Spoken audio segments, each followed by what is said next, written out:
Sebenarnya hal yang paling sering disalahpahami tentang kecerdasan adalah anggapan bahwa ia hanya milik mereka yang bisa menjawab soal matematika dengan cepat, berbicara dengan rumit, atau meraih ranking tertinggi di kelas. Kalian tahu nggak, dunia seringkali terlalu sempit memaknai kecerdasan, seolah-olah ia hanya soal IQ tinggi, hafalan kuat, atau gelar akademik yang panjang. Padahal kecerdasan sejati jauh lebih dalam, lebih sunyi, dan seringkali tidak terlihat. Jadi cara terbaik untuk melihat kecerdasan adalah dengan membuka mata hati, bukan cuma membaca nilai di atas kertas. Karena kecerdasan tidak hanya berbicara lewat angka, tapi juga lewat cara seseorang mendengarkan, memaafkan, mencintai, dan bertahan saat dunia runtuh.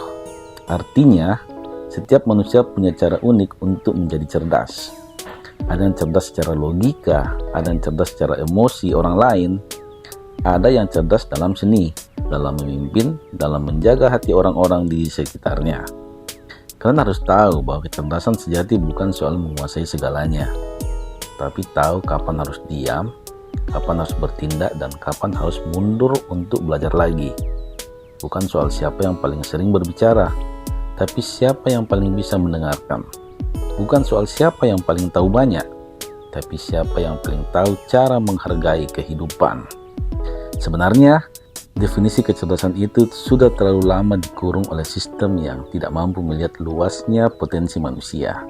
Maka dari itu, kalau hari ini kalian merasa tidak cukup pintar hanya karena tidak pandai berhitung atau tidak menguasai bahasa asing, jangan langsung percaya pada label itu. Bisa jadi kecerdasan kalian sedang tumbuh dalam bentuk yang belum dikenal oleh dunia. Karena pada akhirnya yang paling penting bukan seberapa banyak kalian tahu, tapi seberapa dalam kalian mengerti diri sendiri, orang lain, dan hidup ini, guys.